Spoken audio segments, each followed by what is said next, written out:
The city of Portland spread beneath the floor-to-ceiling windows like a kingdom, waiting to be claimed, the early morning fog clinging to the Willamette River as dawn broke over the Pacific Northwest. Ethan Sterling stood with his hands clasped behind his back, staring at territory maps that covered three monitors on the wall, each one showing different aspects of the Sterling Pack's holdings. Red lines marked boundaries. Blue dots indicated pack member residences. Green zones showed businesses under their protection.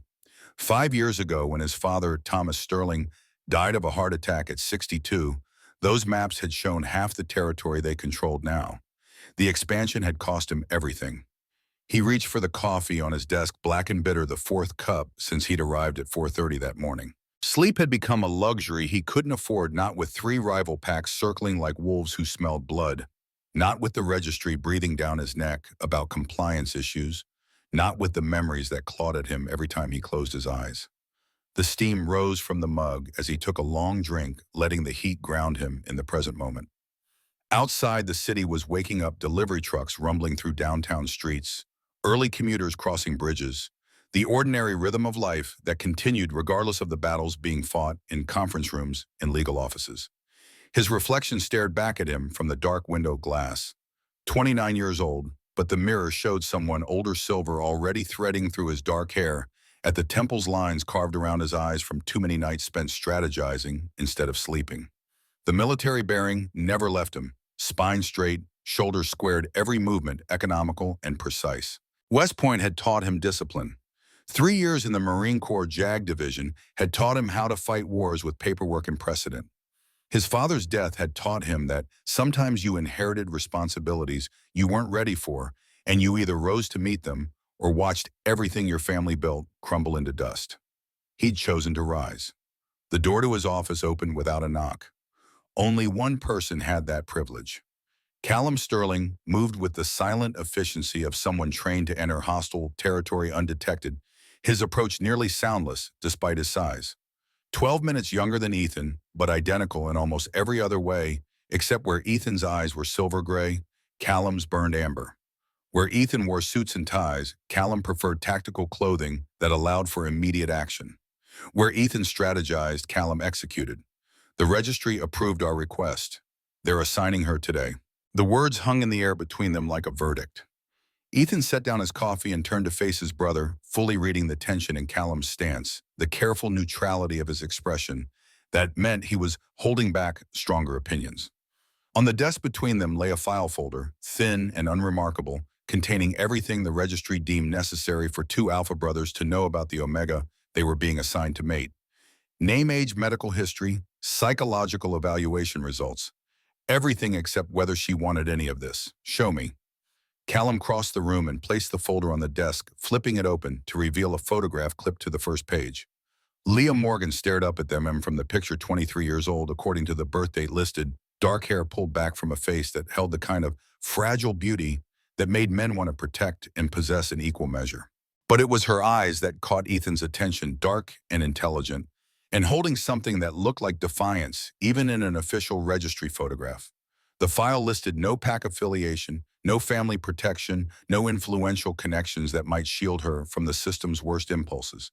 She's vulnerable. Completely. No one to fight for her if things go wrong. Ethan picked up the file and read through the sparse details. Parents deceased 3 years ago in a car accident. No siblings. Worked as a librarian at Portland State University, a job that barely paid enough to cover rent in a studio apartment in a marginal neighborhood. The registry had flagged her 18 months ago during a routine medical screening that revealed she was an Omega despite having no pack affiliation to guide her through presentation. Alone and unprotected, she'd become exactly the type of target the registry loved to assign to powerful alphas as a demonstration of their authority. When do they expect us to claim her? Tomorrow night. Mating house reservation confirmed for 8 p.m. Ethan closed the file and looked at his brother, seeing his own doubts reflected back in Callum's expression. They'd spent 3 years lobbying for registry reform, building political alliances, documenting cases of abuse and coercion, and all while running a pack that demanded constant attention and defending territory that rival alphas wanted to absorb. This Omega assignment represented everything they'd been fighting against, a forced pairing that stripped autonomy from everyone involved and reduced mating to a bureaucratic transaction. We could refuse. Callum moved to stand beside him at the window, both of them looking out at the city that depended on their leadership, their protection, their willingness to do what was necessary even when it cost them pieces of their souls. The silence stretched between them, filled with unspoken history and shared trauma that bound them tighter than blood alone ever could. We refuse and we lose every ounce of political capital we've spent 3 years building. The Reform Coalition falls apart. Ashford wins. Dr. Victoria Ashford, Director of Registry Compliance for the Oregon Division, had made herself their enemy the moment they started challenging registry authority.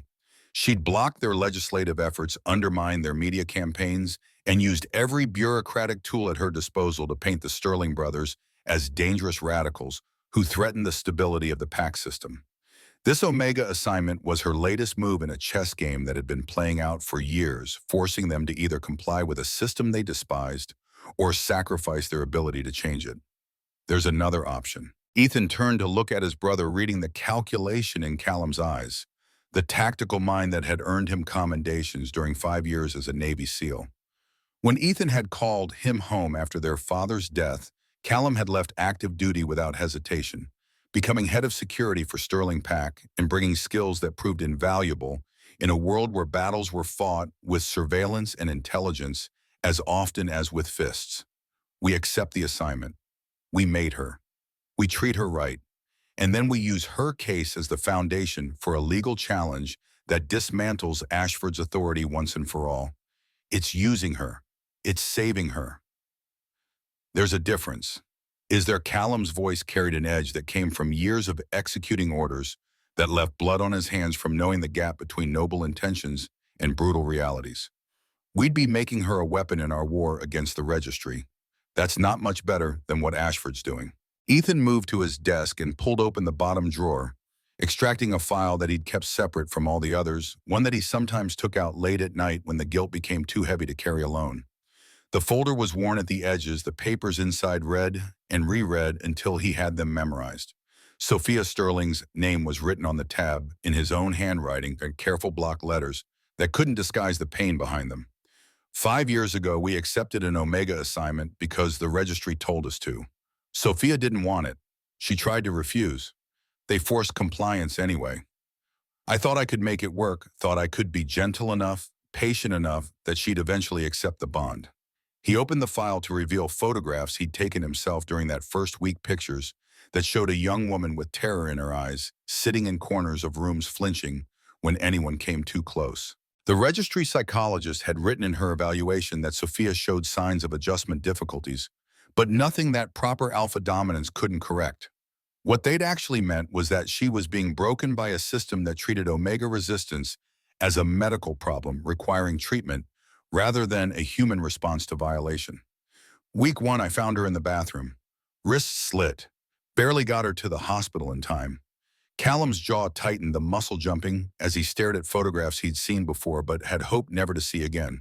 He'd been overseas when it happened, receiving updates through satellite phone calls that arrived with agonizing delay, helpless to do anything but wait and pray.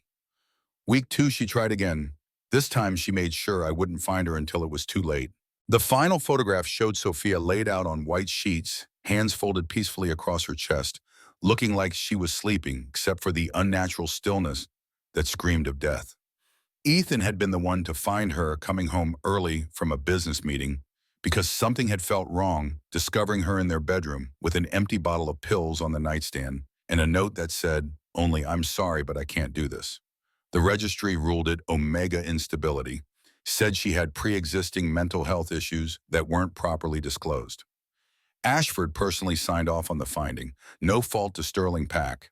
No questions about whether forcing someone into a bond they didn't want might have consequences. He closed the file and met his brother's eyes, letting Callum see the guilt that lived in him like a second heartbeat, the knowledge that he'd failed someone who depended on him for protection, that his compliance with a corrupt system had cost an innocent woman her life. We can't save Sophia, but we can save Leah Morgan. And maybe in doing that, we can make sure no other Omega has to choose between violation and death. The silence that followed carried the weight of everything they'd lost and everything they still had to lose. Callum finally nodded, the gesture sharp in military, a soldier accepting orders he didn't necessarily agree with, but would execute with absolute precision. Your plan better work, brother. I won't bury another innocent. Neither will I. The words felt like a vow binding and absolute. Ethan placed Sophia's file back in the drawer and locked it, sealing away the past, even though it would never truly be buried. Tomorrow night, they would walk into that mating house and claim an Omega who had no choice in the matter, and he would do everything in his power to make sure this time ended differently. But first, they had to navigate the political minefield that came with accepting a registry assignment while simultaneously preparing to challenge the system that had made it possible. The council meeting starts in 30 minutes. They'll want to discuss implications.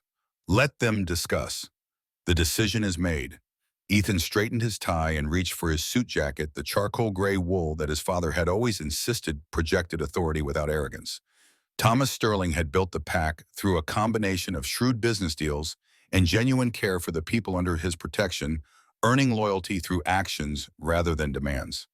He died before the registry had become as corrupt as it was now, before forced mating assignments had become weapons used to control powerful packs. Sometimes Ethan wondered what his father would think of the choices his sons were making, whether he'd approve of using an innocent woman as a catalyst for reform.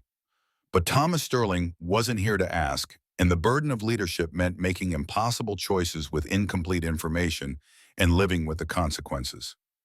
The Sterling Pack Council Chamber occupied the top floor of their headquarters building, a renovated warehouse in Portland's Pearl District that had been transformed into a fortress disguised as a legitimate business office. 8 senior members waited around the conference table, men and women who'd served Thomas Sterling and now advised his sons, each bringing expertise in different aspects of PAC management: legal counsel, financial oversight, security coordination, community relations, all the moving parts that kept a PAC functioning in a world where traditional PAC structures had to coexist with modern legal frameworks. Marcus Webb, the PAC's chief legal counsel, stood as Ethan and Callum entered. 60 years old with silver hair and sharp eyes that missed nothing, he'd been practicing PAC law since before either Sterling brother was born. Congratulations on the registry approval. I've reviewed the assignment documentation and filed the appropriate acceptance forms. The words carried no warmth, just professional acknowledgement of a transaction completed. Around the table, the other council members showed various reactions, some approving, some carefully neutral, all of them calculating what this meant for the PAC's strategic position. Sarah Chen, who managed their community outreach programs, had her hands folded on the table, her expression troubled. An Omega with no PAC affiliation creates vulnerabilities. We'll need to expand security protocols. Already in progress. Callum moved to the windows overlooking the city, his attention split between the meeting and constant threat assessment that never fully turned off. I'm adding 2 more security teams to estate rotation and upgrading surveillance systems. Anyone who wants access to our Omega goes through multiple layers of clearance. The possessive pronoun hung in the air, transforming Leah Morgan from an abstract concept into a person who would belong to them, become part of their family structure, sleep in their beds, and bear their children. The reality of it settled over the room like a weight, making something bureaucratic suddenly intimate and complicated. Thomas Bennett, who oversaw their business operations, cleared his throat. The mating strengthens our legitimacy in the eyes of the territory, shows stability and commitment to traditional PAC values. Several business partners have expressed concerns about our reform advocacy. This might ease some of those tensions, or paint a target on her back. Ethan moved to stand at the head of the table, assuming the position that had been his father's, that was now his by right of inheritance and achievement. Every alpha in the territory knows we've been challenging registry authority. Ashford assigned us this Omega specifically because she's vulnerable. If anything happens to her, it undermines everything we've been working toward. Then we protect her. Sarah's voice carried the steel that had made her invaluable during community crises, the combination of compassion and pragmatism that knew when to offer support and when to demand accountability. We bring her into the pack properly, make sure she understands she has allies here, that she's not alone in whatever comes next. She won't have a choice about any of it. Callum's observation cut through the careful optimism, forcing everyone to confront the reality they were dancing around. The registry decided she mates with us. She gets no vote. That's the problem we're supposed to be solving, not perpetuating.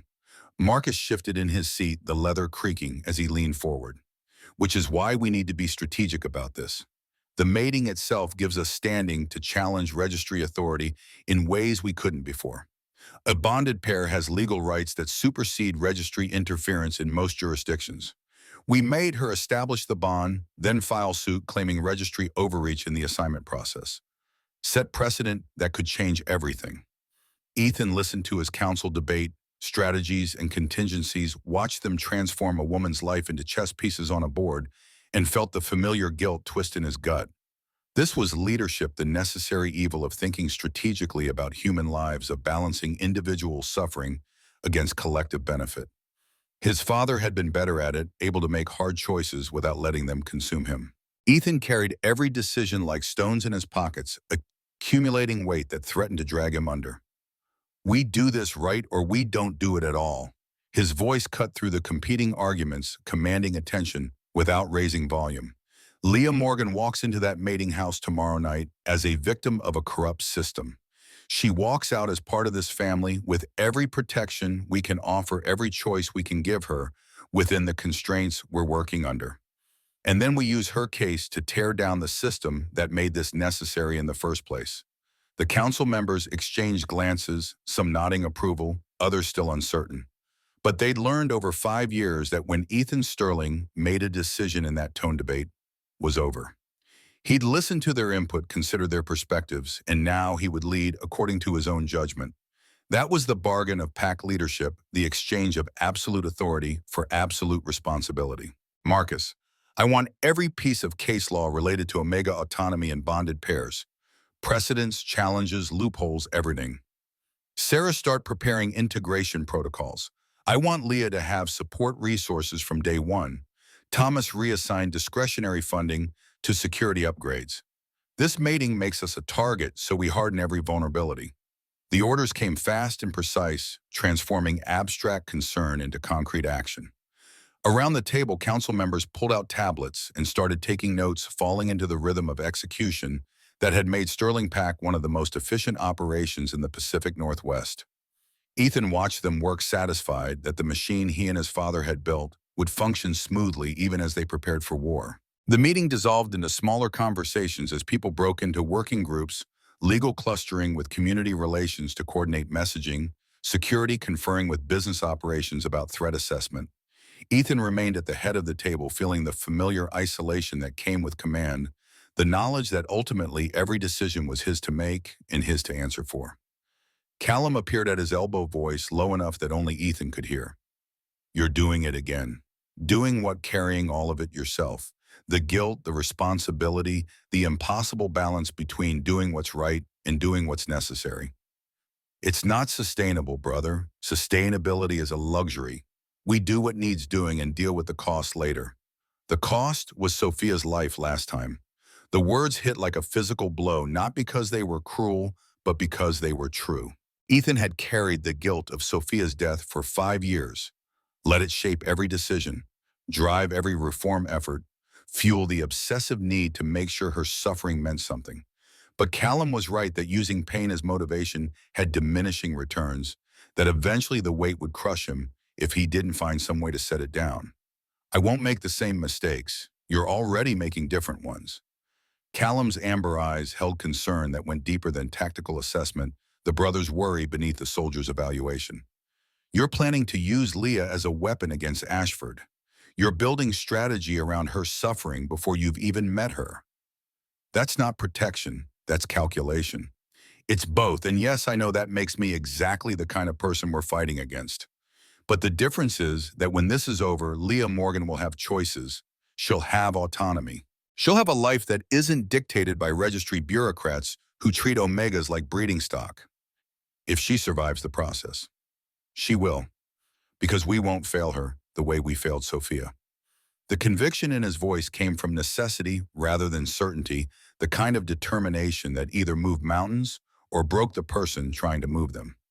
Callum studied his brother's face for a long moment, then nodded slowly, accepting the assurance, even if he didn't entirely believe it.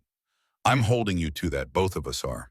We go into this together, we see it through together, and if it starts going wrong, we pivot immediately. No martyring ourselves on the altar of long-term strategy, if short-term reality demands we protect her first. Agreed. The words sealed something between them, a pact that went beyond the mating assignment to touch the core of who they were as brothers and alphas. They'd lost Sophia because Ethan had been too focused on trying to make the situation work, too committed to the idea that patience and gentleness would eventually win her trust. This time, they would prioritize Leah's immediate safety over strategic considerations, even if it meant sacrificing the larger legal battle they were hoping to wage. The council meeting wound down as people departed to handle their assigned tasks, leaving Ethan and Callum alone in the conference room, with Portland spreading beneath them like a kingdom built on compromises and calculated risks. Somewhere in that city, Leah Morgan was going about her life unaware that tomorrow night everything would change, that she'd been selected for sacrifice on an altar built by bureaucrats who'd never faced consequences for their cruelty. Ethan pulled out his phone and scrolled through his contacts until he found the number he needed. The call connected after 2 rings answered by a voice that carried decades of political experience and hard-won wisdom. Senator Hayes, I need to ask a favor. Richard Hayes had been a Marine Corps general before entering politics, serving with Thomas Sterling during the Gulf War, and maintaining friendship after both men returned to civilian life. At 68, he held enough seniority in the Senate to actually accomplish things rare among politicians who talked more than they acted. More importantly, he'd been following the Sterling brothers' registry reform efforts with interest and occasional support. Ethan, I heard about your Omega assignment. Congratulations or condolences, depending on perspective. Both, probably. Senator, I'm calling because I need political cover for what comes next. He outlined the plan in broad strokes, the mating followed by legal challenge, the attempt to use case law and precedent to establish Omega autonomy rights that could supersede registry authority. Hayes listened without interruption, asking occasional clarifying questions, his legal mind processing implications and complications faster than most people half his age. It's ambitious and dangerous. Ashford won't take this lying down. I'm counting on it. Every overreach she makes strengthens our case. But I need to know that when this goes public, when she starts using her political connections to paint us as radicals, we'll have someone in Congress willing to provide oversight. You want me to call hearings if necessary. If necessary, and only if necessary. I don't want to turn this into a circus. But having the option as leverage might keep Ashford from pulling some of her more extreme moves. Hayes was quiet for a moment, the pause filled with calculation about political capital and strategic alliances about whether supporting the Sterling brothers would help or hurt his own objectives. Finally, he spoke, voice carrying the weight of commitment. Your father saved my life in Desert Storm. Threw himself on a grenade that turned out to be a dud, but he didn't know that when he made the choice. I've owed the Sterling family a debt for 30 years. Consider it paid. You need congressional oversight, you've got it. Thank you, sir. Don't thank me yet. This kind of fight gets messy. People get hurt. Make sure you're ready for what happens when Ashford realizes you're not backing down. We're ready. The call ended, adding another layer to the defenses they were building around a woman they hadn't met. Protections stacked like armor that might hold against the coming assault or might crumble under sustained attack. Ethan pocketed his phone and turned to find Callum watching him with an expression that mixed approval and concern. Hayes is in. Good. We'll need all the allies we can get. They stood together at the windows as afternoon light slanted across the city, brothers bound by blood and shared purpose, preparing for a battle that would determine not just their own futures, but the future of every Omega trapped in a system designed to strip them of agency. Tomorrow night, they would claim Leah Morgan in a ceremony sanctioned by that system, complicit in the very oppression they were fighting against. The contradiction ate at Ethan like acid, the knowledge that sometimes the path to justice required traveling through injustice, that saving someone might require temporarily treating them as a means to an end. His phone buzzed with a message from Marcus' legal counsel, working fast to compile the case law Ethan had requested. Attached were dozens of documents, precedents going back decades, the accumulated weight of legal argument about Omega rights and Alpha responsibility. Ethan skimmed through them, his law degree and JAG training, allowing him to process the dense language, quickly separating useful precedent from irrelevant tangents. One case caught his attention, dated 1924, so old it had never been digitized, pulled from physical archives by a paralegal who'd been thorough enough to check century-old filings. Alpha Pack Blackwood versus Northwest Territory Registry, a challenge brought by twin alphas who'd refused to allow registry examination of their bonded Omega. The court had ruled in favor of the pack, establishing that mated Omegas had bodily autonomy that superseded registry authority in the absence of evidence showing active harm. The precedent was perfect, exactly the foundation they needed to build their challenge. But reading the case file revealed something else, a detail buried in the court record that made Ethan's blood run cold. The Omega in question had been named Sophia Blackwood. The registry had tried to force examination based on concerns about her mental stability. She died by suicide 3 months after the court ruled in her favor, unable to recover from the trauma of having her autonomy violated regardless of legal protections that came too late.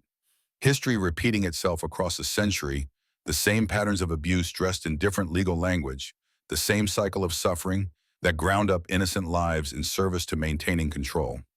Ethan closed the document and forwarded it to Marcus with instructions to prepare it as primary precedent for their challenge. Then he pulled Sophia Sterling's file from his desk drawer one more time, looking at the photographs that haunted him, promising her silently that this time would be different, that her death would mean something beyond tragedy. The rest of the day passed in meetings and preparation, coordinating security upgrades and reviewing legal strategy, making sure every piece was in position before tomorrow night's mating ceremony. As evening fell, Ethan sent Callum home with instructions to rest, knowing his brother would spend the night running scenarios and contingency plans, the tactical mind never fully shutting down even during sleep. Alone in his office, Ethan pulled up registry surveillance footage that Callum had obtained through methods better left unexamined. The video showed Dr. Victoria Ashford in her office late afternoon meeting with someone. The facial recognition software identified as Marcus Volkov Alpha of the Volkov Pack in one of Sterling's primary business rivals. They stood close together, conversation intense. Ashford's body language aggressive, while Volkov remained calm, predatory patience that suggested confidence in ultimate victory. No audio, but Ethan didn't need to hear the words to understand the meeting's purpose. Ashford and Volkov were coordinating, combining registry authority with rival pack pressure to create a two-front war designed to crush Sterling Pack when they were vulnerable. The Omega assignment wasn't just bureaucratic spite. It was the opening move in a larger campaign to destroy everything the Sterling brothers had built to punish them for challenging the system and make an example that would keep other packs in line. Leah Morganrow was bait in a trap selected specifically to draw Sterling attention and resources to create emotional investment that could be weaponized later when Ashford launched her real attack. Ethan watched the surveillance video loop several times, committing Ashford's and Volkov's body language to memory, reading the subtext of power dynamics and secret alliances. His father had taught him that you couldn't win a war without understanding your enemy's motivations. That strategy required knowing not just what people wanted, but why they wanted it. Victoria Ashford wanted to maintain registry control because she believed it prevented chaos, that Omega autonomy led to instability that endangered everyone. Marcus Volkov wanted Sterling territory because expansion was how Pack Alphas measured success, how they proved their strength to rivals and subordinates alike. Both motivations were understandable, even predictable, which made them exploitable. He drafted an email to Thomas Bennett, their business operations manager, outlining instructions for a complex series of transactions designed to make Volkov's expansion efforts more expensive and complicated. Nothing illegal, just strategic use of their existing business relationships to close doors that Volkov was counting on being open. If Volkov wanted to play games during the mating period, Sterling Pack would make sure he paid a price for divided attention. The second email went to Senator Hayes, providing the surveillance footage and asking for discreet investigation into whether Ashford had violated ethics rules by coordinating with a rival pack to target someone under registry jurisdiction. Again, nothing that would immediately blow up into scandal, just quiet pressure that would remind Ashford she wasn't untouchable, that her actions had consequences, even if those consequences took time to materialize. Finally, Ethan drafted the email he'd been avoiding all day, the one that felt most like wielding someone's suffering as a weapon. Marcus Webb needed to know about the 1924 precedent and prepare arguments, but he also needed context, needed to understand the stakes in a way that went beyond legal theory. So Ethan attached Sophia's file, every photograph and report every piece of evidence showing what happened when the registry's authority went unchecked, when no one fought back against a system designed to break Omegas into compliance. The email sat in his drafts folder for 20 minutes while he stared at it, wrestling with the knowledge that sharing Sophia's story meant using her death as motivation, transforming her tragedy into ammunition for a legal battle. She'd never consented to becoming a symbol, never agreed to have her suffering dissected and analyzed in service to reform efforts she wouldn't live to see. But keeping silent meant allowing the same patterns to repeat, meant letting other Omegas die, because precedent mattered less than protecting the privacy of the dead. He hit send and closed his laptop, the decision made, even if he'd never feel entirely clean about making it. Leadership meant accepting that purity was impossible, that every choice came with moral costs that had to be weighed and borne. His father had understood that, had carried the burden without complaint, had died still carrying weight that his sons would inherit. Outside Portland had transformed into evening lights flickering on across the city, ordinary people heading home to families in routines that didn't include calculating how to save someone by temporarily using them. Ethan envied them the simplicity, the ability to care about things like dinner plans and television shows instead of legal precedent and political maneuvering. But envy was useless, another luxury he couldn't afford. His phone rang, Callum's name on the screen. "You need to see this." The video link arrived seconds later. News coverage from a local station showing protesters outside Sterling PAC headquarters, 24 people carrying signs that read, "Protect Omega Rights" and "End Forced Mating." The reporter was interviewing someone Ethan recognized, Sarah Chen from their own community outreach team, her expression carefully neutral as she provided a statement about Sterling PAC's commitment to Omega welfare. Ashford leaked news of the assignment. "She's trying to paint us as hypocrites who talk about reform while participating in forced mating." The timing was perfect, exactly the kind of move that demonstrated why Ashford had risen to Director of Registry Compliance, despite making enemies along the way. She understood narrative warfare, knew that public opinion mattered as much as legal argument, that painting the Sterling brothers as hypocrites would undermine their credibility regardless of their actual intentions. "Get Sarah on the phone. We need to control this narrative before it controls us." "Already done. She's preparing a statement for release tomorrow morning, focusing on our commitment to treating Leah with dignity and respect, while acknowledging the systemic problems that make this assignment necessary in the first place." Smart. What else? Security spotted 3 unmarked vehicles doing surveillance passes of the estate. No direct threats, but someone's mapping our patterns. Volkov. Probably. Could also be media looking for angles. I've got teams tracking them, running plates, building profiles. If they're hostile, we'll know before they make a move. Ethan closed his eyes and leaned back in his chair, feeling the weight of commands settle across his shoulders like armor that never came off. Tomorrow he'd walk into a mating house and claim an Omega he'd never met, binding her to him through biology and law in a ceremony that represented everything he opposed. And then the real war would begin, legal battles and political maneuvering and constant threat assessment, all while trying to protect someone who'd never asked to be at the center of a fight that could reshape the entire PAC system. The phone call with Callum stretched into an hour of planning and contingency preparation, running through scenarios and identifying vulnerabilities, making sure every angle was covered before they committed to a course of action that couldn't be reversed. Brothers who'd grown up fighting together, who'd served their country in different branches, but shared the same fundamental understanding that preparation determined survival, that victory belonged to whoever thought 3 moves ahead and never stopped calculating. When the call finally ended, Ethan remained in his office, staring at Leah Morgan's photograph on his monitor, trying to see past the registry's clinical documentation to the person underneath. 23 years old, orphaned young, working a low-paying job that barely kept her above poverty, no PAC to protect her or advocate on her behalf. The kind of isolation that made someone vulnerable to exactly the type of exploitation the registry specialized in, selecting targets who couldn't fight back because they had no resources or connections to leverage. Tomorrow night, she'd walk into that mating house believing she was alone. His job was to make sure she understood quickly that she had allies now, that the Sterling brothers would fight for her, even if the method of that fighting meant temporarily participating in her violation. The contradiction twisted something in his chest, the knowledge that good intentions didn't erase harm, that being better than the worst-case scenario wasn't the same as being actually good. He pulled up her photograph one more time, studying her face looking for clues about the person who'd been reduced to data points and registry classifications.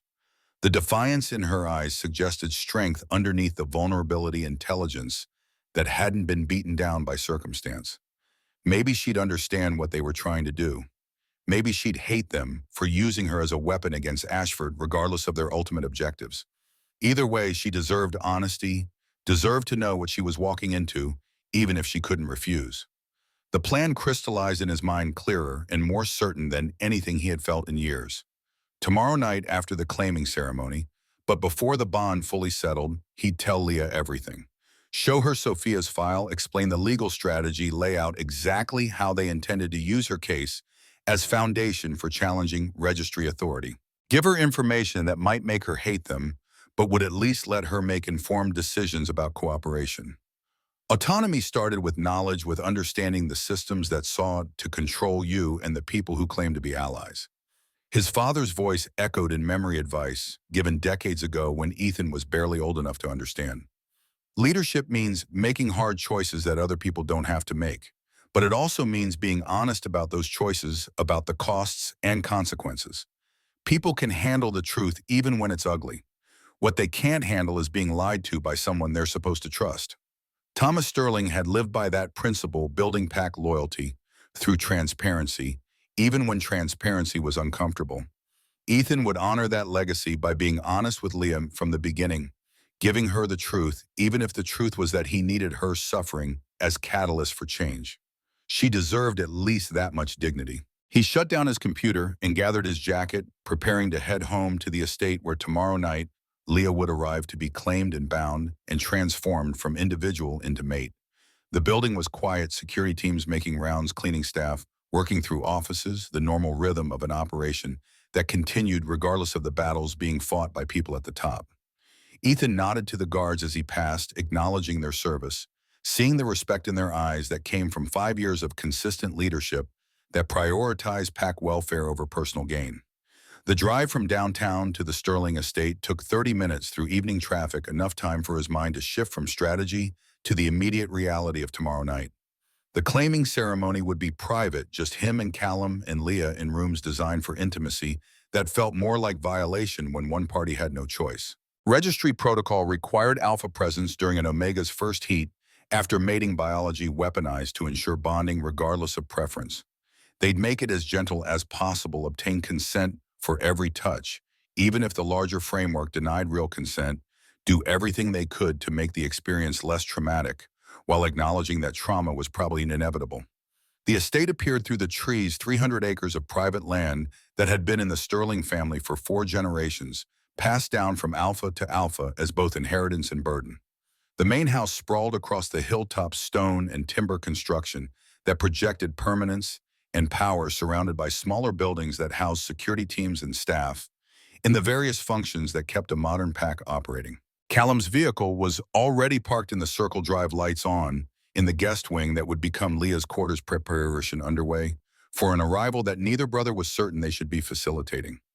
Inside, the house felt empty despite staff presence, the silence of a space built for family, but occupied by 2 brothers who'd been too busy building power to build lives. Ethan poured himself a drink, expensive scotch that his father had collected, and walked through rooms that held memories of childhood and grief in equal measure. His mother had died when he was 12, cancer that took her slowly despite every medical intervention money could buy. His father had retreated into pack management, after that channeling grief into building something that would outlast mortality, leaving his sons to raise each other as much as be raised. They'd done okay despite everything. Made it through high school and military service and the chaos of early pack leadership after Thomas died. But somewhere along the way, they'd forgotten how to be people instead of just alphas, how to have relationships that weren't strategic alliances, how to open themselves to vulnerability instead of treating it as a weakness to be eliminated. Sophia's death had reinforced that isolation, confirming Ethan's belief that emotional connection was dangerous, that caring too much made you weak. And now they were about to bring someone into that isolation, ask her to trust brothers who'd forgotten how to be trustworthy in ways that mattered more than financial security or physical protection. The hypocrisy of it burned the knowledge that they were preparing to demand emotional intimacy while being incapable of actually providing it. But maybe that was something they could learn together. Maybe Leah could teach them how to be whole people instead of just strategic operators. The thought felt naive, dangerously optimistic given everything working against them. But Ethan clung to it anyway, needing to believe that something good could come from the complicated mess they were walking into, that three broken people might somehow manage to build something functional out of their collective damage. Callum appeared in the doorway, exhaustion evident in the lines around his eyes. Security is set. Estate is fortress level, protected. No one's getting near her without going through multiple checkpoints. Good. And the rooms, the guest wing, had been transformed from basic accommodations into a space designed for comfort and safety, every detail considered to make Leah feel welcome rather than trapped. Private bathroom with locks on the inside bedroom that connected to both alpha quarters, but with doors she could secure if she needed space. Sitting area with books and plants and the kind of touches that suggested someone cared about her comfort. It wasn't enough, could never be enough to make up for the fundamental violation of forced mating, but it was something. She'll have choices about everything we can give her control over. When to eat, what to wear, how to spend her time. We can't give her choice about the mating itself, but everything else is negotiable. Callum nodded, understanding the strategy, recognizing the attempt to provide agency in small ways that might eventually build trust for larger decisions. They'd learned in the military that people could adapt to almost anything if they felt some measure of control over their circumstances, that autonomy in minor details made major impositions more tolerable. Not morally acceptable, but tolerable enough to survive. I'm going to tell her everything. After the ceremony, but before the bond settles, show her Sophia's file, explain our strategy, give her complete information about what we're doing and why. Callum's expression showed surprise, followed by calculation, weighing the risks of honesty against the risks of deception. She could refuse to cooperate, use the information against us. She could, but she won't have that chance if we don't give her the information in the first place. And I'd rather have her working with us by choice than complying because she doesn't understand the larger context. The decision settled between them, another point of no return crossed in a journey full of them. Tomorrow they'd claim Leah Morgan in a ceremony that made her theirs by law and biology, and then they'd trust her with information that could destroy their reform efforts if she chose to use it against them. It was either the best strategic decision they'd ever made or the worst, and they wouldn't know which until events played out.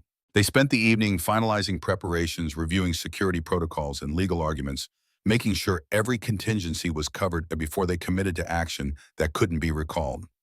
Two brothers who'd learned to depend on each other absolutely, who'd survived war and loss, and the brutal education of pack leadership, preparing for a battle that would be fought in bedrooms and courtrooms rather than on traditional fields of combat. As midnight approached, Ethan finally retreated to his quarters, exhaustion pulling at him, despite the restless energy that made sleep difficult.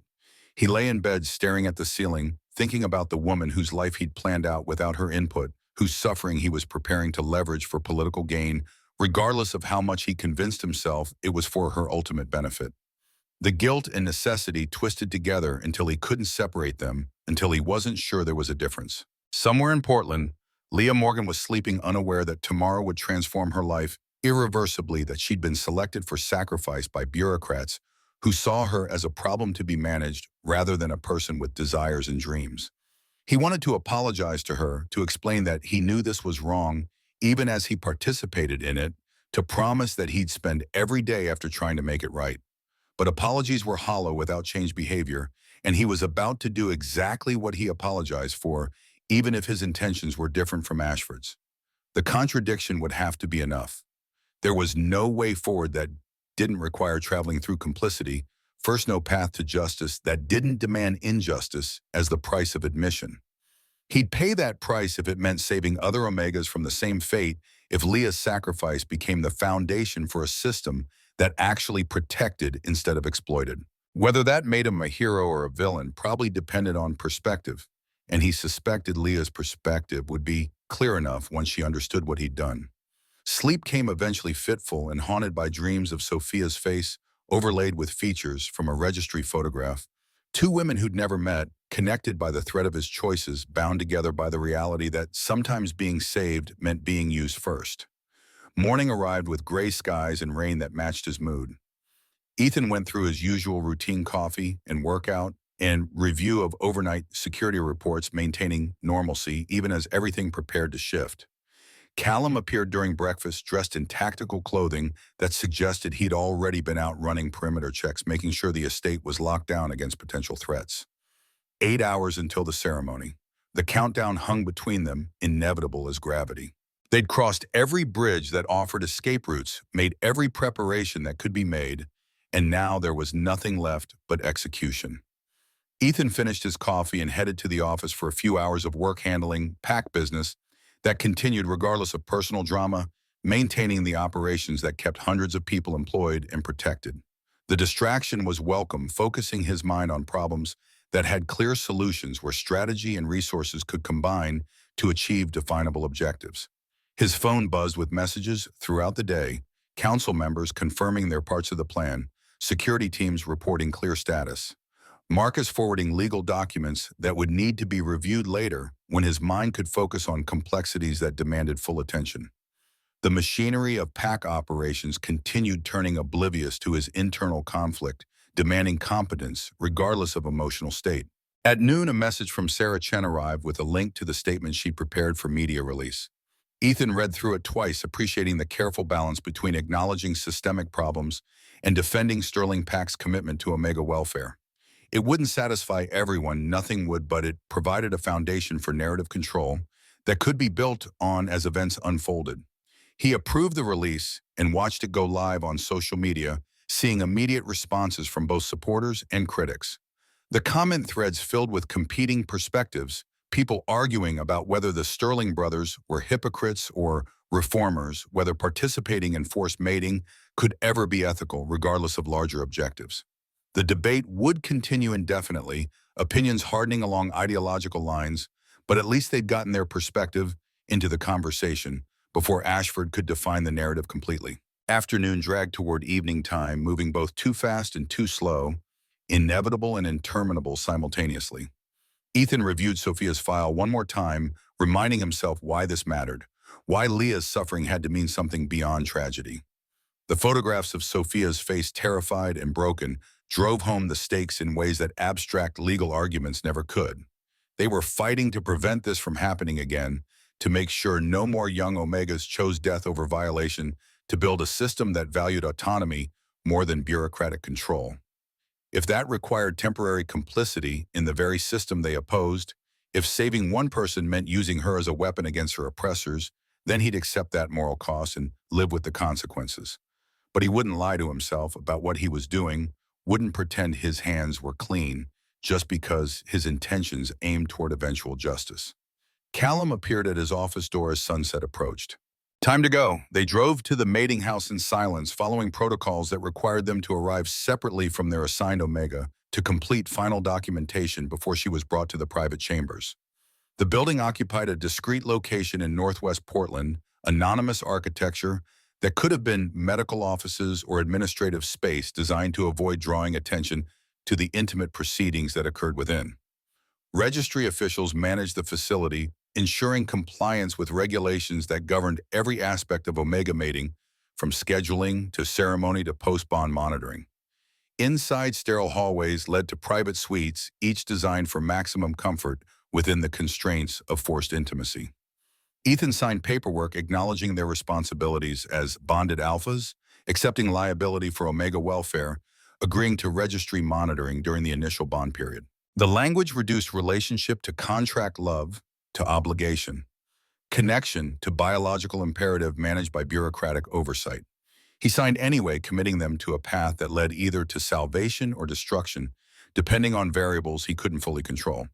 The private chambers were exactly as expected, luxury and sterility combined to create space that felt both expensive and empty. Massive bed covered in silk sheets, sitting areas with carefully chosen artwork windows overlooking gardens designed for romance. Everything calculated to suggest this was special, that being forced to mate with strangers was somehow transformed into destiny through expensive furnishings and strategic lighting. Ethan stood at the window looking out at gardens where other Omegas had walked in similar circumstances, some finding genuine connection with assigned alphas, most settling for survival within systems designed to give them no alternatives. How many women had stood in this room feeling what Leah would feel when she arrived? How many had convinced themselves it was acceptable because refusing meant worse options? How many had died like Sophia, rather than accept bonds that violated something fundamental in themselves? The door opened and registry attendants entered, professional and detached, explaining protocols that would govern the evening. Alpha presence was required during omega heat periods to ensure successful bonding. Physical contact must establish claim marks that would signal mated status to other alphas. Sexual intimacy was expected, though not strictly mandated by law. The clinical language turned biological imperative into checklist items stripped of emotion or acknowledgement that they were describing violation disguised as tradition. Ethan listened with half his attention, the other half focused on hearing her arrival on the moment when Leah Morgan would walk through that door and their lives would intersect irreversibly. Callum stood beside him at the window, both brothers waiting for the woman who'd been selected to become the catalyst for reform, whether she wanted that role or not. Footsteps in the hallway, soft voices, the sound of a door opening somewhere nearby. She was here being prepared by attendants who'd dress her in ceremonial clothing, designed to emphasize her omega nature, who'd explain what was expected during the claiming ceremony, who'd send her to two alpha strangers with nothing but empty reassurances that this was natural, traditional, the way things had always been done. Ethan's alpha instincts stirred, responding to the knowledge that an unmated omega was nearby biology, preparing him for claiming regardless of ethical objections or strategic calculations. Beside him, Callum tensed, amber eyes darkening as his own instincts kicked in, the primal drive to protect and possess warring with conscious objection to the circumstances. This was the trap built into omega biology, the way nature conspired with corrupt systems to make violation feel inevitable, to transform forced mating into something alphas could rationalize as natural rather than criminal. He breathed deeply, centering himself, reminding his body that biology wasn't destiny, that instinct could be controlled through conscious will and deliberate choice. They would claim Leah tonight because refusing would destroy their ability to fight the system, but they would do it with consent extracted for every step, with honesty about what they were doing and why, with commitment to giving her choices about everything they could control, even if the larger framework denied real autonomy. A knock at the door announced that preparation was complete. Ethan and Callum exchanged one final look. Brothers preparing for battle that would be fought in intimacy rather than violence, where victory meant earning trust from someone they'd harmed, where defeat meant repeating patterns that had already cost too many lives. The door opened and Leah Morgan walked into their lives, wearing ceremonial white silk that emphasized every curve, dark hair arranged in elaborate braids that framed a face caught between terror and defiance. Her eyes met Ethan's across the room, and he saw everything the registry photograph had hinted at: intelligence and strength and fear and fury, it all competing for dominance. This was no broken omega accepting her fate with resignation. This was a woman preparing to survive whatever came next, already calculating how to maintain some measure of self in circumstances designed to strip identity away. Something in Ethan's chest tightened, recognition that went beyond physical attraction to touch something deeper. This woman was worth fighting for, worth the moral compromises they were making, worth the risk of everything they'd built. Not because she was special in ways the registry documented, but because she refused to be reduced to their classifications, because defiance lived in her eyes, despite systems designed to crush resistance. He watched her take in the room, saw her assessment of exits and threats, recognized the survival instinct that had kept her functioning through years of isolation and vulnerability. She was alone and terrified and furious all at once, a combustible mixture that could either destroy them all or forge them into something stronger than the sum of their individual damage. The claiming ceremony was about to begin, the first step in a journey none of them had chosen, but all of them would have to navigate together. Ethan squared his shoulders and prepared to speak the first words that would either begin building trust or confirm her worst assumptions about what the next hours would bring. Dawn broke over the Sterling estate with the kind of crystalline clarity that made the Pacific Northwest famous, sunlight filtering through Douglas firs to paint shadows across grounds that had witnessed generations of pack history. Ethan stood at the bedroom window, watching light transform the landscape, while behind him Leah slept, exhaustion finally overcoming the adrenaline that had kept her rigid and alert through most of the night. The claiming ceremony had proceeded exactly as planned, and nothing like he'd hoped, consent obtained for every touch, but the larger violation impossible to erase through incremental permissions. Callum appeared in the doorway connecting their quarters, amber eyes assessing the scene with tactical precision before settling on his brother's face. The silent question hung between them, asking what Ethan himself didn't know how to answer. They'd done everything right according to their strategy, treated Leah with gentleness and respect, explained their intentions before acting, obtained explicit agreement before each escalation of intimacy. And still she'd looked at them with eyes that held betrayal alongside resignation, understanding that being better than the worst possibility didn't make them actually good. "We need to talk." Callum's voice barely above a whisper, careful not to wake the woman who'd become their mate through ceremony and biology, if not genuine choice. Ethan followed his brother into the connecting study, closing the door softly behind them. Callum had his laptop open screen showing surveillance footage and documents the evidence of work done while Ethan had been occupied with the claiming. During the night hours when biology demanded they attend to their new Omega, Callum had been running operations gathering intelligence, preparing for battles that wouldn't wait for anyone to catch their breath. Registry sent the compliance order, arrived at headquarters 2 hours ago via encrypted channel. They're invoking Clause 47. The words landed like artillery fire, precisely targeted to inflict maximum damage. Ethan took the tablet Callum offered, reading through legal language that demanded Leah submit to comprehensive reproductive health examination within 7 days. Registry authority superseding alpha prerogative under provisions designed to ensure Omega welfare. The order came signed by Dr. Victoria Ashford personally, her authority stamp, making clear this wasn't routine but deliberate escalation. They didn't waste time. They were waiting for the claiming to be complete. Now they move while we're still adjusting, while she's vulnerable and we're emotionally compromised. Classic tactical timing. Ethan read through the order again, looking for loopholes or ambiguities that might provide leverage for challenge. The language was airtight, citing precedents and regulations that had been tested and upheld countless times. Refusing would put them in immediate contempt, trigger sanctions that could cripple pack operations, potentially result in forced separation from Leah on grounds they were unfit to maintain Omega custody.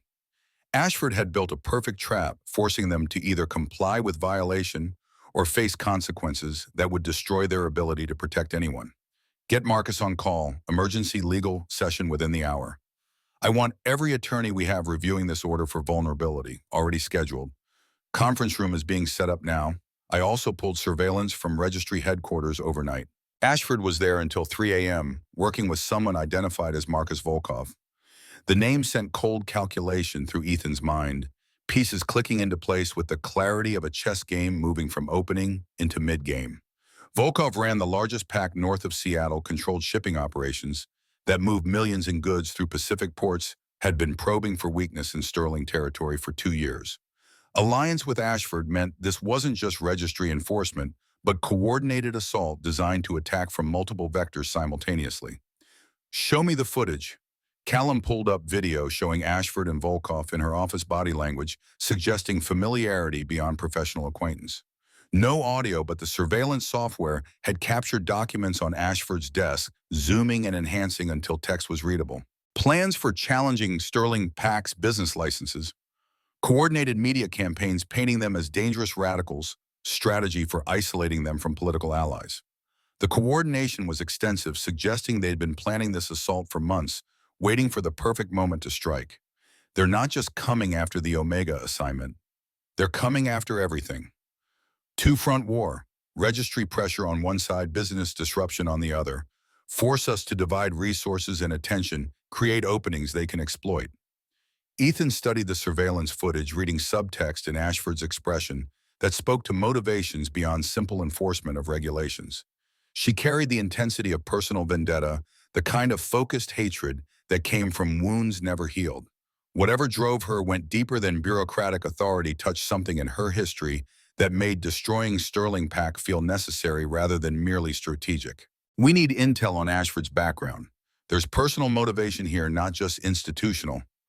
Way ahead of you, Callum pulled up another file, this one showing document scans and medical records obtained through channels Ethan didn't want to examine too closely. I pulled her full registry file going back 25 years. She was an Omega herself, mated to an Alpha named Marcus Ashford in '99. Marriage lasted 3 years, ended with emergency hysterectomy after complications from a miscarriage that the medical records suggest resulted from domestic violence. The information recontextualized everything, transforming Ashford from bureaucratic antagonist into something more complex and tragic. An Omega who'd survived the system's worst failures, who'd climbed into power by enforcing the same structures that had destroyed her, who now saw Alphas challenging her authority as threats to the order she'd built from her own suffering. Not a monster, but a survivor who'd become perpetrator, wielding power to prevent others from having the choices she'd never been given. She sees us as everything wrong with the system. Alphas who think they can ignore rules because they believe their intentions are pure. And she's not entirely wrong. We're using Leah as a weapon against registry authority, regardless of what we tell ourselves about ultimate objectives. The acknowledgement settled between them an uncomfortable truth that couldn't be avoided. They were better than Ashford's worst assumptions, but not as righteous as they wanted to believe, operating in moral gray space where good intentions competed with harmful methods. Recognizing that didn't change the necessity of their actions, but made the burden harder to carry, guilt accumulating with each compromise. Marcus Webb arrived within 30 minutes, looking like he'd been roused from bed, despite the early hour, followed quickly by 3 junior attorneys carrying files and tablets. The emergency legal team assembled in the conference room, while Ethan reviewed the compliance order one more time, looking for any detail that might provide leverage. Sarah Chen appeared with coffee and breakfast efficiency that came from years managing crises, understanding that people made better decisions when basic needs were met. The order is legally sound. Marcus's assessment carried the weight of 40 years practicing PAC law, knowing when to fight and when to acknowledge defeat. Clause 47 gives registry broad authority over Omega reproductive health. Challenging it requires either proving the order is pretextual or finding precedent that limits registry jurisdiction over mated pairs. Which precedent do we have limited? Most case law supports registry authority. Mated status doesn't automatically exempt Omegas from compliance oversight.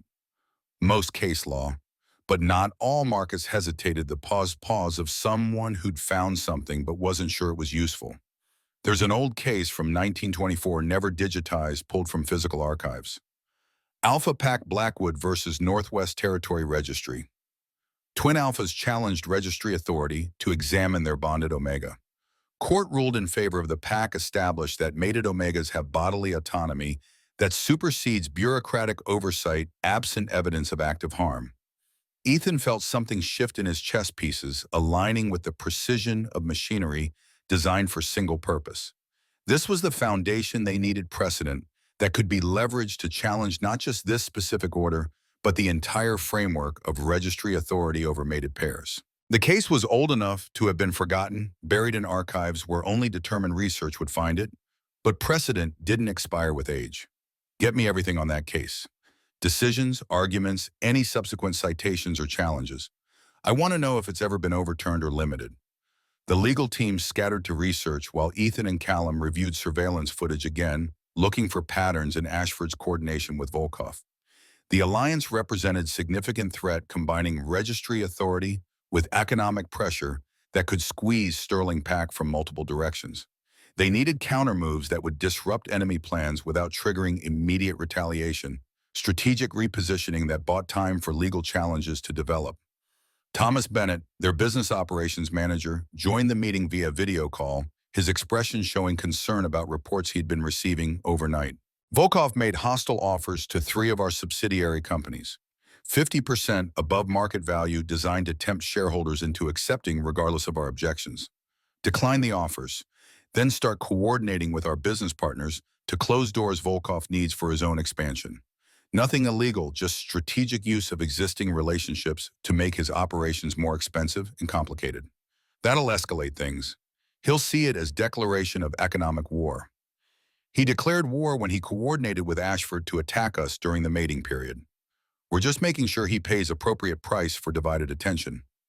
The call ended with Bennett already working his network, reaching out to allies who owed Sterling Pack favors accumulated over decades of mutually beneficial business relationships. Economic warfare moves slower than physical combat, but could be equally devastating, cutting off supply chains and revenue streams until even powerful PACs found themselves struggling to maintain operations. Volkov had resources, but Sterling PAC had deeper connections, relationships built on trust rather than fear. Callum's phone buzzed with a message from his security team, brief text that made his expression darken. "We've got movement at the east perimeter. 3 vehicles, no hostile action, but clearly conducting surveillance. Running plates now. Volkov's people, probably, could also be media looking for angles or registry sending their own observers.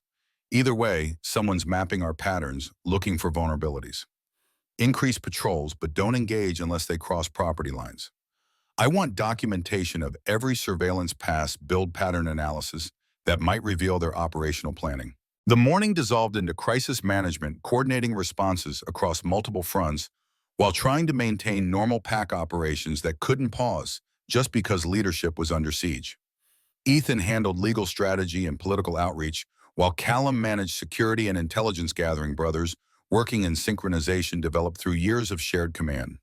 They learned in military service that effective leadership required dividing responsibilities according to individual strengths, trusting each other absolutely, even when circumstances pushed them to breaking points. By noon, Marcus had compiled comprehensive analysis of the Blackwood precedent, including original court decisions and subsequent legal commentary that had been published in obscure journals.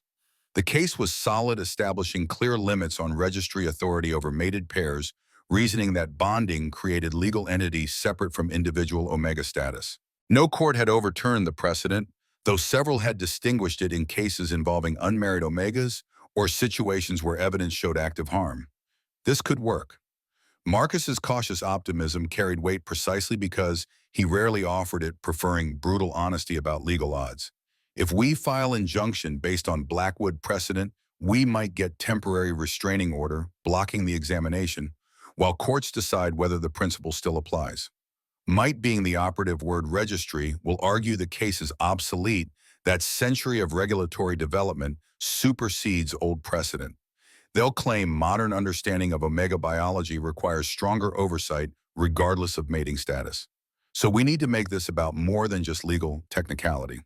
We need to frame it as fundamental question of autonomy, whether bonding strips Omegas of bodily integrity or enhances their legal standing. Exactly. And to do that effectively, we need to go public, build political pressure alongside legal argument. Make this a cause that extends beyond our specific case. The strategy crystallized through discussion, transforming defensive response into offensive campaign. They would challenge the compliance order through courts while simultaneously launching media blitz, highlighting Omega autonomy issues, coordinating with advocacy groups who'd been working on reform for years, building coalition that could pressure registry from multiple directions. Ashford had chosen to make this a public fight, so they'd give her one on terms that exposed the cruelty of systems she represented. Ethan pulled out his phone and scrolled to Senator Hayes' contact, the political ally whose support could provide crucial cover when things got ugly. The call connected after 3 rings, answered by a voice that carried the gravitas of decades in public service. "Senator, I need to call in that debt." He outlined the situation in precise language, compliance order, and Blackwood precedent, and the legal challenge they were preparing to file. Hayes listened without interruption, asking occasional clarifying questions, his political mind processing implications faster than most people could follow. When Ethan finished, silence stretched for several seconds before the senator spoke with the measured tone of someone committing to a position with full understanding of costs. "Congressional hearing. I can call one within 48 hours. Force Ashford to testify under oath about registry policies regarding mated Omegas. Won't stop her immediately, but will create public record that strengthens your legal position."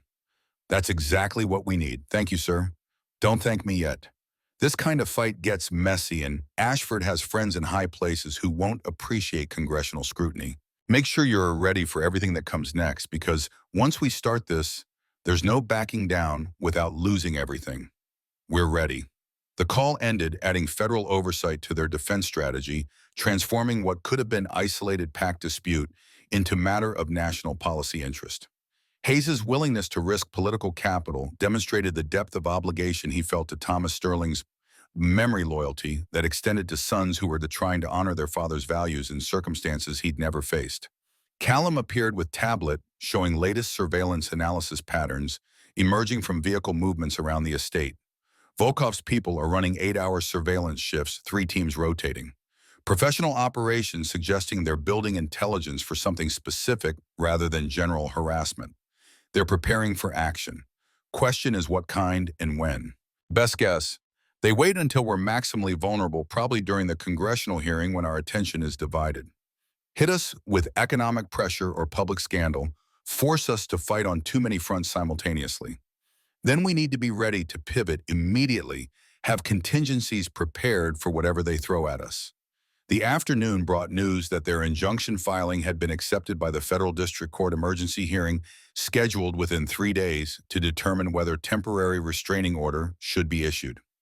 Fast timeline by judicial standards, evidence that their lawyers had emphasized the urgency and potential harm of forced examination.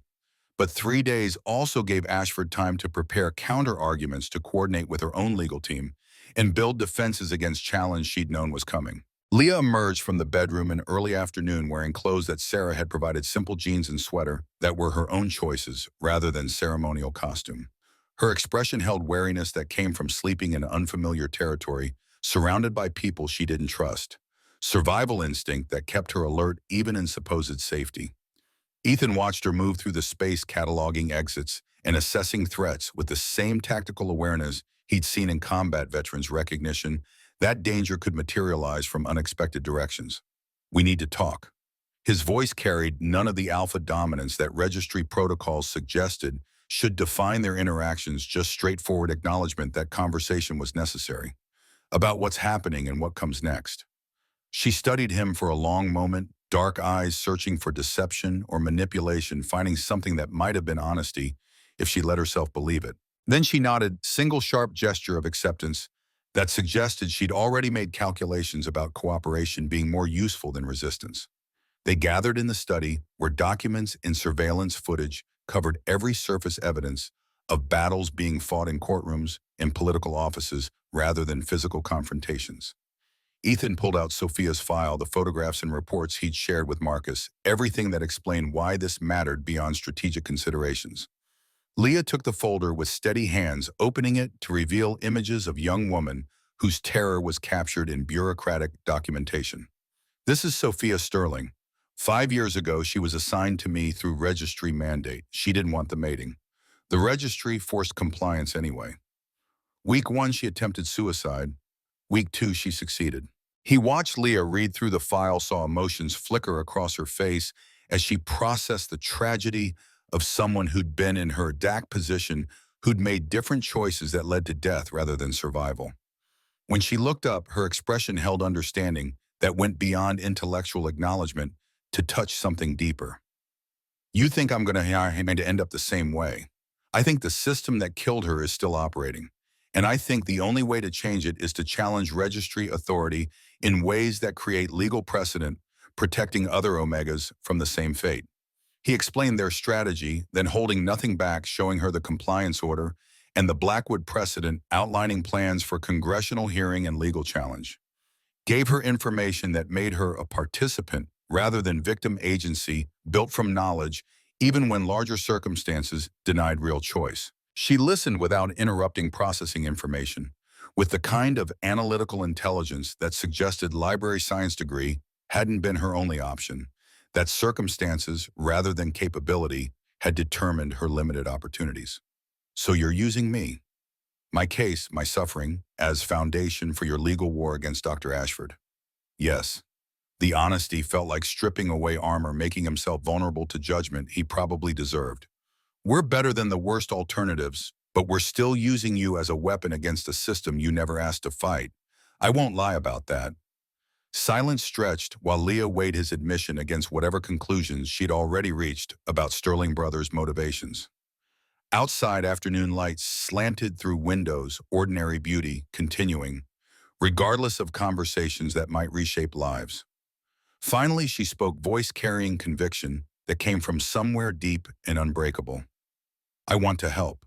Not because I forgive you for claiming me without real choice, but because Someone has to stop this from happening to others. If my suffering can mean something beyond just surviving, then use it. Use me. But don't lie to me again about what you're doing or why. The agreement felt like covenant binding them through shared purpose, even if trust remained fragile and conditional. Ethan had expected anger or refusal-prepared arguments about why cooperation served her interests, regardless of feelings about methods. Instead, she'd chosen to be strategic partner, turning violation into leverage-claiming agency through the only means available in circumstances designed to strip her of autonomy. Callum entered with news that Senator Hayes had scheduled the congressional hearing testimony set for 2 days from now in Washington. Ashford would be called to explain registry policies regarding mated omegas forced to defend practices on public record under oath. The timing was aggressive, designed to put maximum pressure on registry before they could fully coordinate response. But it also meant Sterling Pack had 48 hours to prepare testimony and anticipate countermoves. Leah will testify.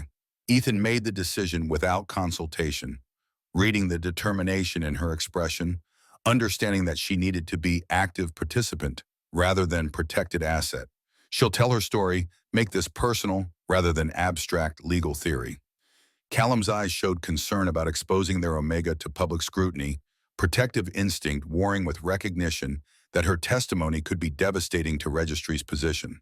She just went through claiming ceremony. Asking her to testify 2 days later is pushing hard. I can handle it.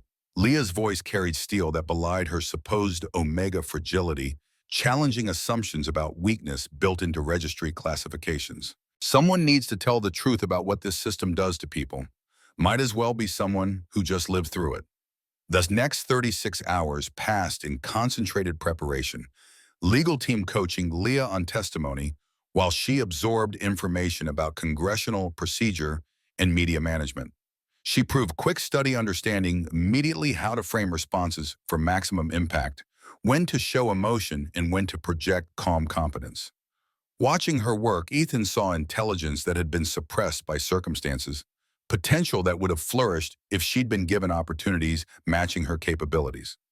They flew to Washington on Sterling Pack's private jet, small luxury that let them avoid commercial scrutiny, arriving in the Capitol as dusk settled over monuments built to commemorate ideals often betrayed in practice. The hotel provided security and privacy space to do final preparation before tomorrow's hearing that would either strengthen their position or confirm Ashford's authority over every aspect of Omega existence. That evening, Ethan found Leah standing at the hotel window, looking out at the Capitol dome illuminated against night sky. She changed into formal clothes that Sarah had selected, professional attire that would photograph well for media coverage, transformation from Omega in ceremonial dress to woman testifying about lived experience. When she turned to face him, vulnerability and strength competed in her expression, someone preparing for battle she'd never trained for but refused to avoid. I'm scared. The admission came without shame, honesty that acknowledged fear without letting it become paralyzing. Not of testifying, but of what happens if we lose. If Ashford wins and the system continues destroying people like Sophia, we won't lose. You can't promise that? No. But I can promise we'll fight with everything we have, and that whatever happens, you're not alone anymore. The reassurance felt inadequate given everything she'd endured, everything they'd put her through in pursuit of justice that might never materialize. But it was all he could offer: commitment to stand beside her, regardless of outcome, to make sure her sacrifice meant something, even if victory remained uncertain. Morning arrived with the kind of crisp autumn clarity that made Washington's monuments seem carved from light itself. They arrived at the congressional hearing room to find media already assembled, cameras and reporters creating carnival atmosphere around what should have been solemn governmental proceeding. Senator Hayes met them at the entrance, his expression grave with understanding of stakes involved. Dr. Ashford arrived 10 minutes ago with full legal team. She's not planning to make this easy. We wouldn't expect her to. The hearing room filled quickly. Gallery packed with advocates and registry officials and journalists, all recognizing this as potential watershed moment in Omega rights debate. Ethan took his seat beside Callum and Leah, presenting United Front, while cameras captured every angle, every expression, building narrative that would be dissected and analyzed for weeks, regardless of testimony content. Senator Hayes called the hearing to order voice-carrying authority accumulated over decades in public service. The committee gathered to examine registry policies regarding mated omegas, specifically the exercise of Clause 47 authority requiring reproductive health examinations. Dr. Victoria Ashford, you've been called to explain the legal and policy basis for such interventions. Ashford rose and moved to the witness table, her bearing professional and controlled, giving no indication of personal vendetta driving her enforcement actions. She testified with clinical precision about registry mandate to ensure omega welfare, about statistical evidence showing mated omegas faced unique health risks, requiring oversight about legal framework, supporting Clause 47 authority, regardless of alpha objections. Her testimony was effective, painting registry intervention as responsible governance rather than overreach, making Sterling opposition seem like dangerous resistance to legitimate authority. The committee members asked clarifying questions, some sympathetic to registry position, others clearly skeptical about paternalistic assumptions underlying policies. After 90 minutes, Senator Hayes called for recess, giving both sides time to regroup before the afternoon session. They're winning. Callum's assessment came from tactical analysis rather than pessimism, recognition that Ashford had successfully framed debate on her terms. She's making this about omega safety rather than autonomy, playing to protective instincts rather than civil liberties concerns. Then we need to reframe it, make this personal, force committee to see real human cost rather than abstract policy discussions. The afternoon session began with Senator Hayes calling Leah to testify. She walked to the witness table with composure that came from accepting fear rather than denying it, settling into the chair with spine straight and hands folded on the table. The cameras focused on her face, capturing every micro-expression for audiences who would interpret her credibility through lens of their own biases. Mrs. Sterling, can you describe your experience with the registry mating assignment process? Her testimony started factually outlining timeline from initial notification to claiming ceremony, providing details that made bureaucratic process feel invasive and dehumanizing. But then she shifted into emotional territory, describing the terror of walking into that mating house alone, the resignation to violation she'd accepted because resistance seemed futile, the surprise of finding alphas who asked permission instead of simply taking what registry had granted them.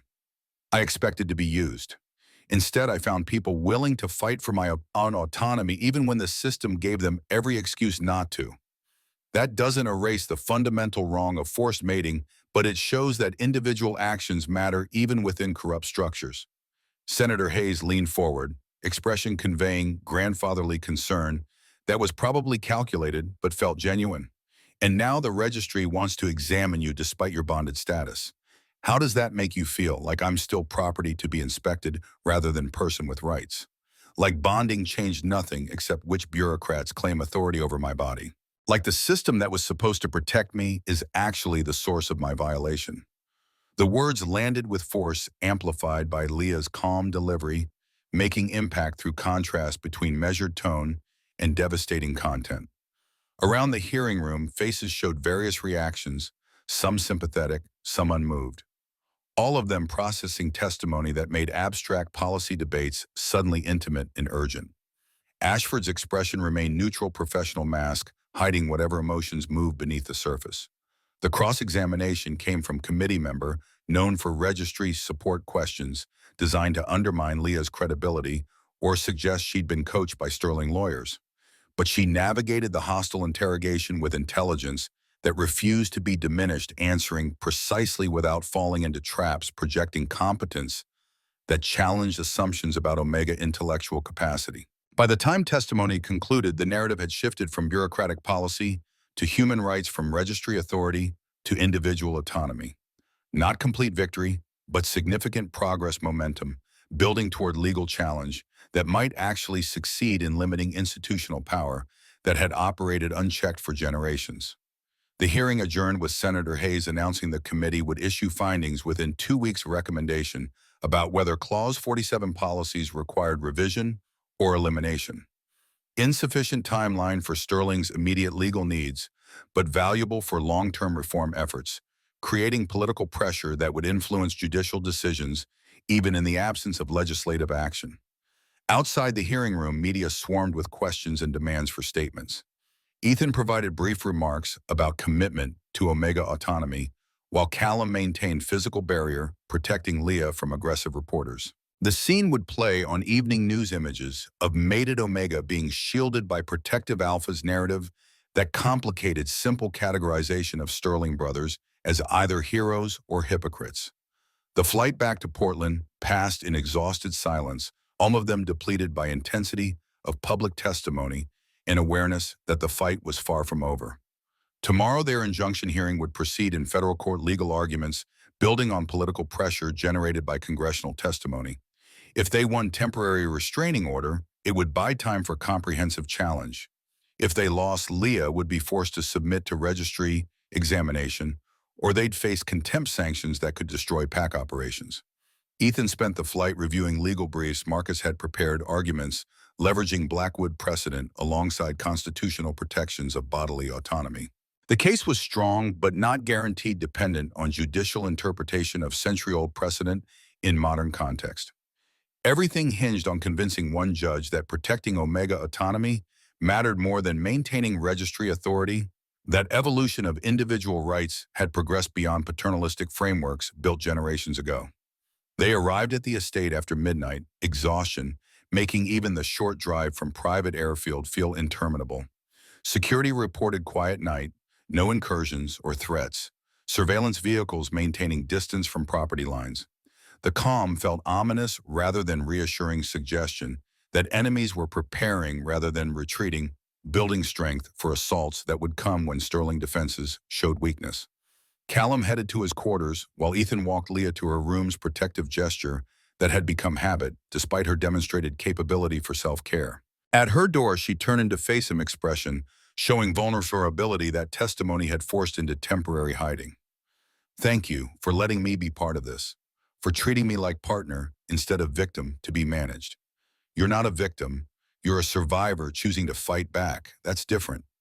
The distinction mattered to her, visible in the way tension released from her shoulders, acknowledgement that he saw her strength rather than just her suffering. She disappeared into her quarters without further conversation, leaving Ethan alone in hallways that felt empty, despite security presence, isolation that came with leadership responsibilities that couldn't be shared. His phone buzzed with message from Marcus, brief notification that changed everything. The paralegal found something else in the Blackwood case file, the Omega whose rights were protected. Her name was Sophia Blackwood. She committed suicide 3 months after the court ruling, unable to recover from trauma despite legal victory. The information hit like physical blow, confirmation that fighting the system didn't guarantee healing, that legal protection couldn't erase damage already done. Sophia Sterling and Sophia Blackwood, two women separated by a century, but connected through suffering inflicted by structures designed to control rather than protect. History repeating itself across generations, same patterns producing same tragedies despite evolution of legal frameworks and social awareness. Ethan forwarded the information to Marcus with instructions to prepare it as evidence of systemic failure, proof that registry policies cause harm even when courts intervene. The precedent was still valuable, still provided foundation for their challenge, but the human cost reminded him that victory in courtroom didn't equal justice for individuals whose lives had been destroyed by processes they were trying to reform.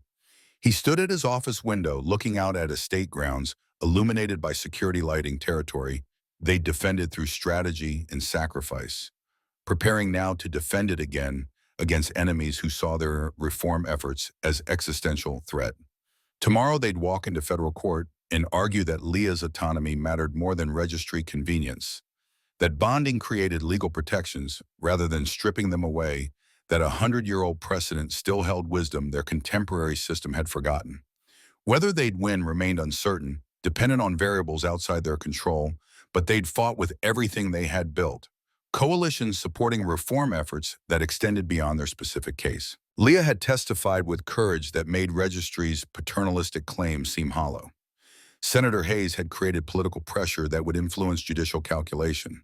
They'd leveraged every resource and relationship Thomas Sterling had built over 40 years leading the PAC.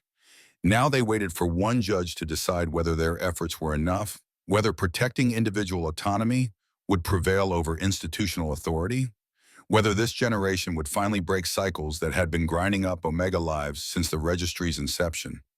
The weight of it settled over Ethan, like physical burden, responsibility for outcomes affecting thousands of people he'd never meet, whose futures depended on legal arguments and political maneuvering happening in rooms they'd never enter.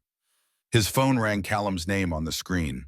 Security just intercepted communications between Volkov's people. They're planning major business disruption tomorrow during our court hearing, coordinated attacks on 3 subsidiary companies designed to force us into defensive response. Can we counter it? Already working with Thomas Bennett on preemptive moves. We're going to make their attack expensive enough that Volkov has to choose between continuing harassment or protecting his own interests. The brothers coordinated response over the next hour economic warfare plans that would make Volkov's assault costly regardless of immediate effectiveness.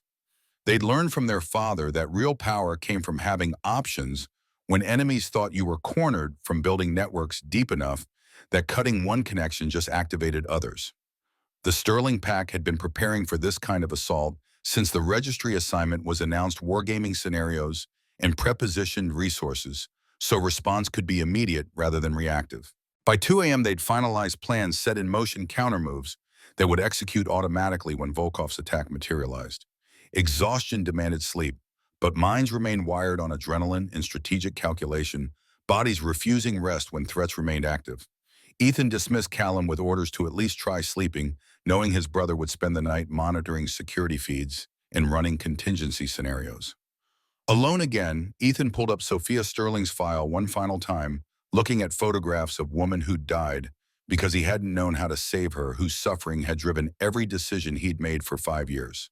Tomorrow they'd argue in court that her death should mean something, that legal precedent established in the wake of another Sophia's tragedy could protect Leah and countless others from similar fates. The federal courthouse in downtown Portland projected authority through architecture, granite and glass rising 10 stories above streets where protesters had already gathered by dawn. Signs proclaimed competing messages about Omega rights, and registry authority advocates on both sides recognizing this case as potential inflection point in debates that had simmered for decades. Ethan watched from the Sterling Pack vehicle as they approached through carefully coordinated security corridor, Callum driving, while Leah sat in back reviewing testimony points with Marcus one final time. Media vans lined the perimeter, cameras tracking their arrival, reporters already crafting narratives that would frame whatever happened today as either triumph or catastrophe, depending on ideological perspective. Inside the courthouse, additional security screened everyone entering the courtroom, where Judge Patricia Morrison would hear arguments on whether temporary restraining order should block registry's examination demand. Morrison had reputation for strict constitutional interpretation, former prosecutor who'd built career on defending individual rights against governmental overreach. Not guaranteed ally, but better than alternatives who might defer to registry authority on institutional grounds. The courtroom filled rapidly, gallery packed with observers from advocacy organizations and registry officials and journalists, all sensing historical significance regardless of immediate outcome. Dr. Victoria Ashford sat with her legal team 3 rows behind the registry's table, expression controlled, but eyes showing intensity that spoke to personal investment beyond professional duty. Across the aisle, Marcus Volkov occupied a seat that technically made him spectator, but functionally declared his alliance presence, designed to intimidate and demonstrate Sterling Pack faced coordinated opposition. Marcus Webb assembled documents at their table, decades of experience, allowing him to project calm confidence despite stakes that could destroy everything they'd built. 2 junior attorneys flanked him, ready to provide research support during arguments that would determine whether Blackwood precedent retained vitality or had been superseded by a century of regulatory evolution. Leah sat between Ethan and Callum, the physical positioning deliberate symbol of unity that cameras would capture, mated at Omega, protected by alphas who respected her autonomy. All rise. Judge Morrison entered through Chambers' door, black robe and silver hair, conveying gravitas earned through 30 years on bench. She settled into her chair and surveyed the courtroom with expressions suggesting she understood exactly what tensions filled the space, what pressures would be applied regardless of legal merits. This court convenes to consider emergency motion for temporary restraining order preventing registry enforcement of Clause 47 examination demand. Counsel, you may proceed. Marcus rose and moved to the lectern, carrying himself with confidence built on knowing his arguments were sound, even if victory remained uncertain. He outlined the Blackwood precedent with precision, explaining how 1924 ruling had established that mating created legal protections for omega autonomy, that registry authority couldn't override absent evidence of active harm.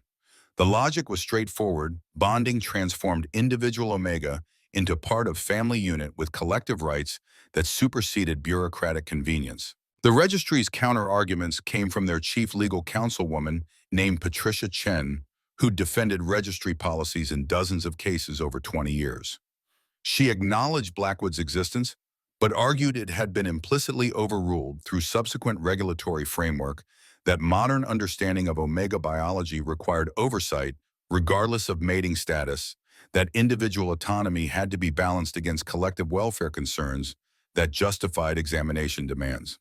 The arguments proceeded with technical precision, both sides citing precedents in statutory language, building legal architecture that would either support or demolish Sterling's position. Judge Morrison asked penetrating questions that revealed she'd done substantial research before the hearing, understanding implications that extended far beyond this specific case. After 2 hours of oral argument, she called brief recess to review documents, leaving everyone to wait while she considered whether century-old precedent retained authority or had been superseded by evolution of regulatory systems. Ethan used the break to check messages from Thomas Bennett, their business manager, monitoring Volkov's coordinated assault. The attacks had materialized exactly as intelligence predicted. Hostile offers combined with supply chain disruptions and coordinated media campaign painting Sterling pack as dangerous radicals.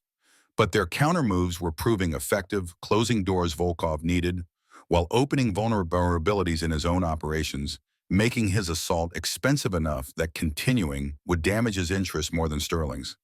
He's bleeding resources faster than projected. Bennett's assessment carried satisfaction of strategy, succeeding beyond expectations. Another 6 hours of this, and he'll have to choose between pressing the attack or protecting his core business. My money says he retreats. Keep pressure steady, but don't escalate unnecessarily. We win by making this too costly to continue, not by destroying him completely. The recess ended with Judge Morrison returning her expression, giving no indication which direction her ruling would take. She settled into her chair and opened the leather folder containing her decision, preparing to announce outcome that would either vindicate their challenge or confirm registry's authority over every aspect of Omega existence. The court has reviewed arguments and precedents submitted by both parties. The question before us is whether the 1924 Blackwood decision retains vitality in contemporary context, or whether subsequent regulatory development has implicitly overruled its holding. She paused, building tension that had every person in the courtroom leaning forward, waiting for words that would reshape legal landscape regardless of which direction they pointed. Ethan felt Callum's tension beside him, his brother's hand resting near, but not touching the weapon concealed under his jacket. Tactical mind always calculating what came next, even during judicial proceedings. After careful consideration, this court finds that Blackwood precedent remains valid. The reasoning that mating creates family unit with enhanced legal protections has not been superseded by regulatory evolution. To the contrary, contemporary understanding of constitutional privacy rights and bodily autonomy strengthens rather than weakens the original holding. Relief flooded through Ethan like physical force, years of strategic planning validated in single judicial pronouncement.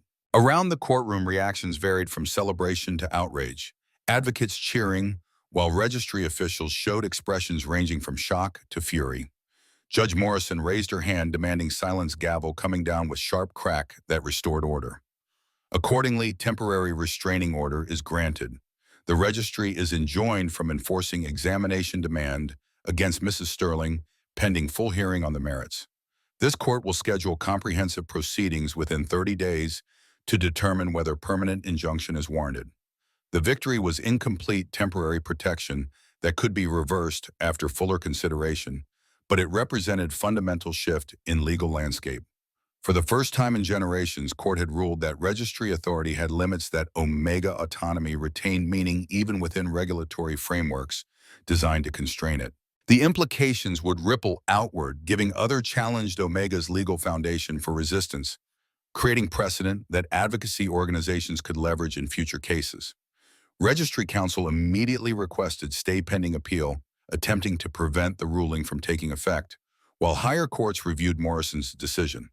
But the judge denied the request with language suggesting she expected appellate courts to uphold her reasoning that constitutional principles underlying her decision were sound regardless of registry's institutional objections. Court is adjourned. The gavel fell final time, releasing tension that had built through hours of legal argument, transforming abstract debate into concrete outcome that would shape lives across the territory. Outside the courtroom, media swarmed with questions and cameras, reporters demanding statements about what the ruling meant for Omega rights and registry authority. Marcus provided carefully crafted remarks emphasizing respect for judicial process while celebrating protection of bodily autonomy. Leah stood beside Ethan, projecting strength that challenged assumptions about Omega fragility, woman who testified before Congress, and now stood at center of legal victory that validated her suffering. The drive back to the estate passed through streets where news of the verdict had already spread, reactions visible in protesters celebrating or denouncing, depending on their position in debates that would continue regardless of today's outcome. Ethan's phone rang constantly with messages from allies congratulating them and enemies warning this wasn't over, that registry would appeal and fight and use every tool at their disposal to overturn Morrison's decision. Senator Hayes called personally, voice carrying satisfaction of political gamble paying off. You did it. First major legal victory against registry authority in 50 years. This will embolden reform efforts across the country. We couldn't have done it without your congressional hearing. The political pressure made the legal arguments more credible. That's how the system is supposed to work. Branches checking each other, preventing any single institution from accumulating unchecked power. Your father would be proud. The words carried weight beyond tactical acknowledgement, touching something in Ethan that had been searching for validation since Thomas Sterling's death.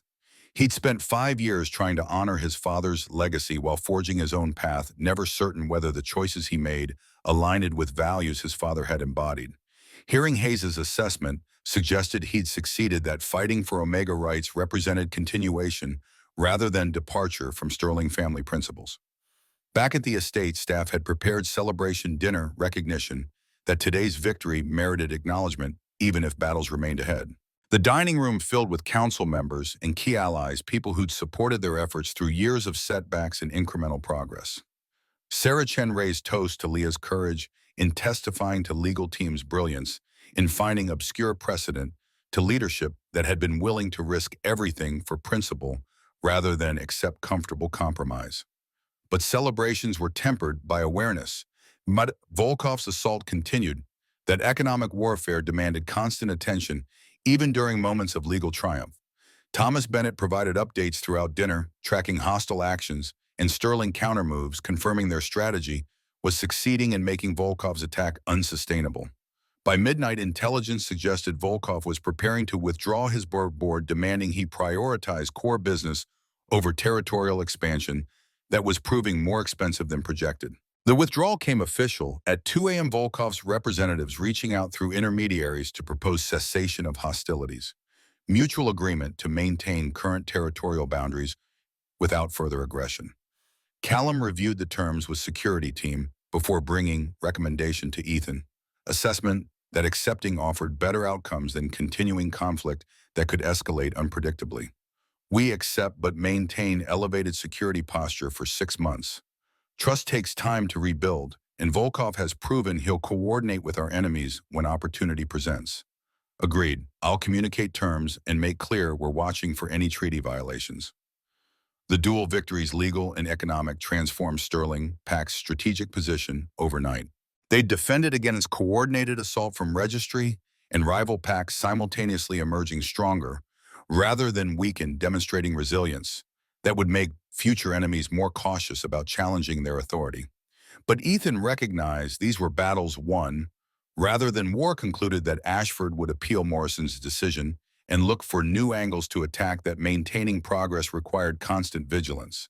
3 days after the verdict, news broke that Dr. Victoria Ashford had resigned from her position as Director of Registry Compliance.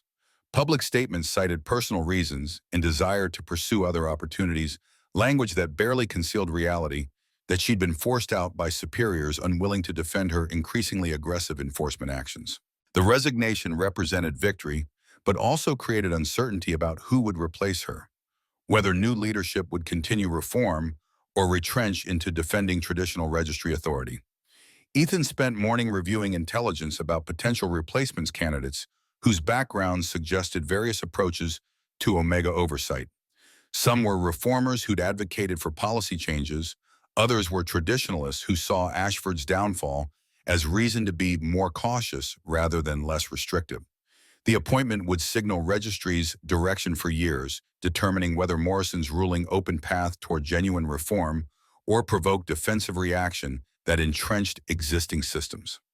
Leah found him in the study surrounded by documents, bringing coffee and settling into chair across from his desk. 6 weeks had passed since the claiming ceremony time that had transformed her from terrified Omega into strategic partner whose judgment he'd come to trust absolutely.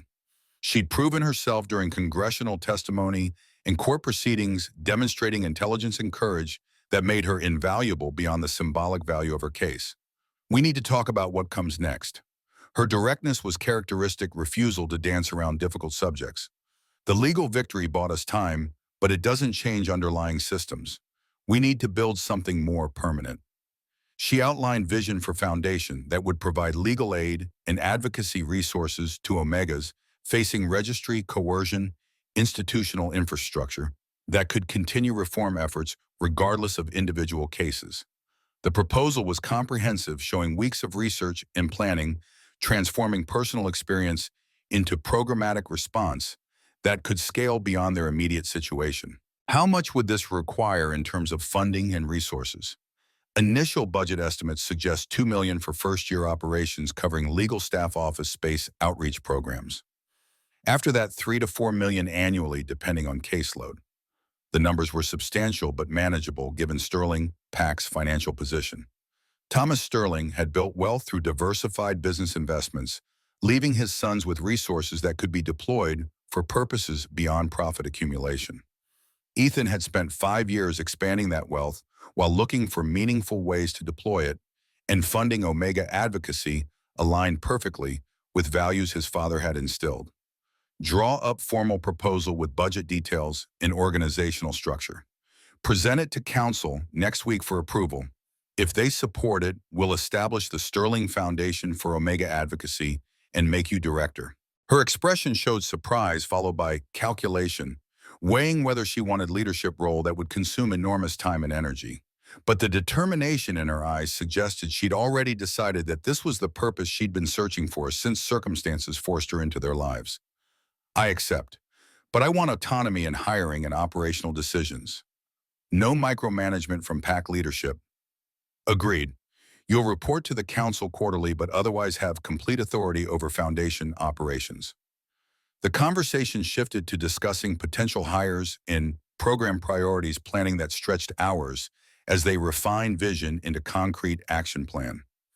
Ethan found himself impressed by her strategic thinking ability to anticipate obstacles and design solutions that leveraged available resources efficiently. She'd transformed from victim they were protecting into leader capable of building movements, growth that had been catalyzed by trauma, but reflected capabilities that had always existed beneath surface.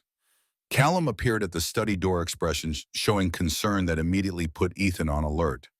We have a problem. Ashford just showed up at the estate gate, alone unarmed, requesting to speak with you personally.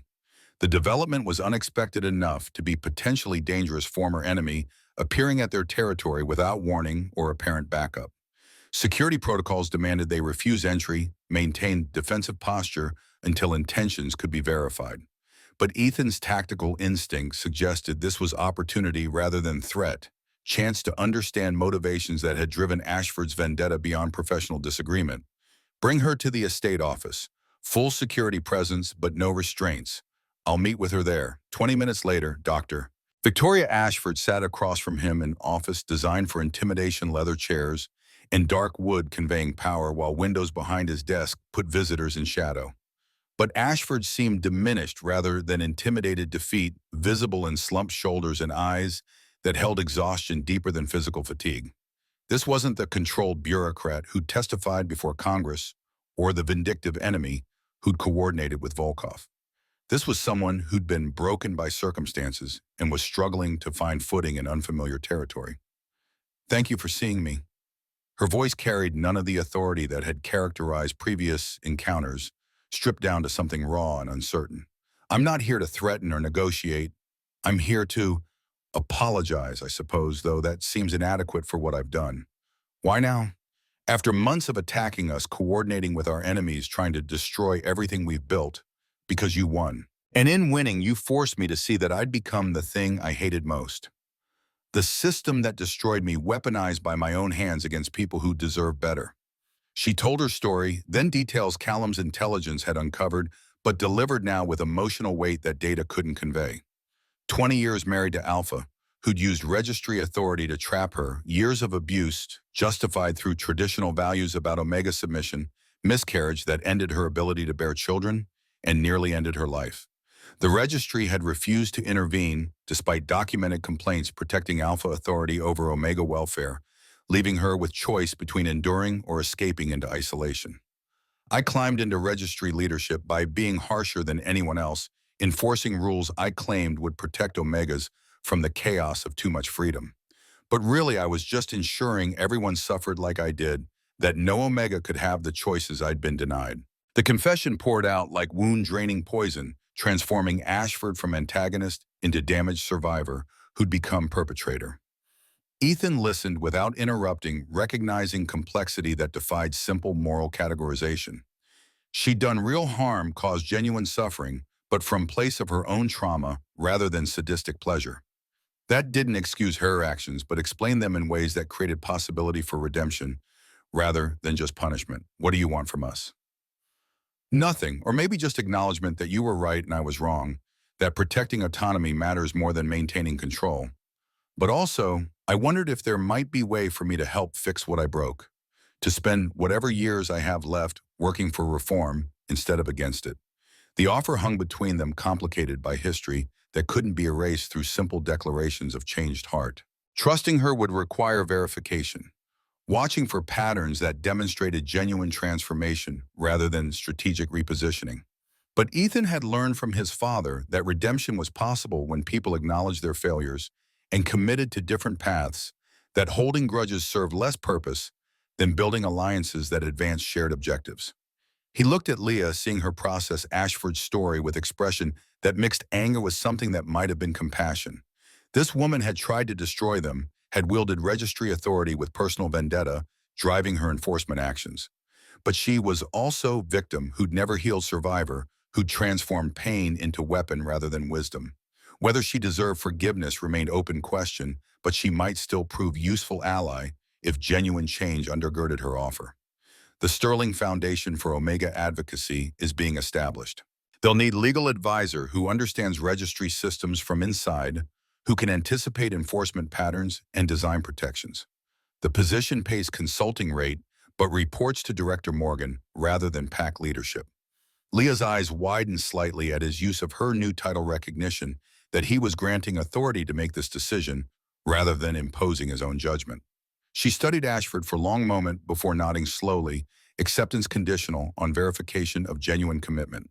Trial period of 6 months. You provide legal expertise and testimony for advocacy cases while we evaluate whether your transformation is authentic or strategic. After 6 months, we decide whether to offer permanent position. Ashford's expression showed relief mixed with determination, someone who'd been given unexpected second chance and was preparing to prove herself worthy. She departed with handshake that sealed agreement, leaving Ethan and Leah alone to process the unlikely alliance they'd just formed with their former enemy. "Are we making mistake?" Leah's question carried legitimate concern about trusting someone who demonstrated willingness to destroy them when circumstances aligned against her interests. She could be gathering intelligence or positioning for future attack. Possible, but she also might genuinely want redemption, and we need people who understand registry systems if we're going to reform them effectively.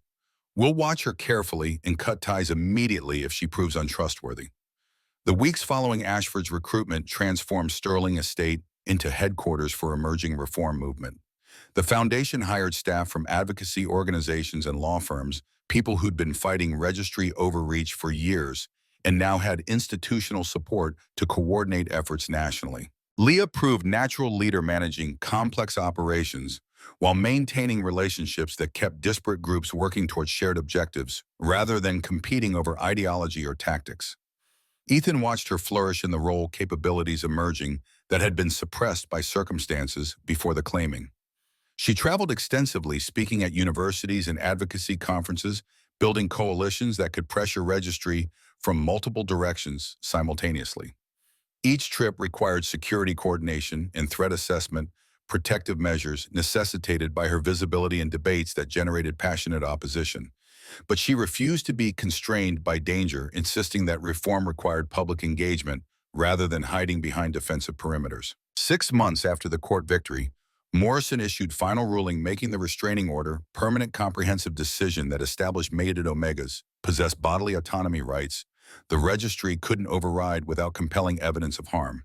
The ruling went beyond their specific case to establish broad precedent legal foundation that advocacy organizations immediately began leveraging in challenges across the country.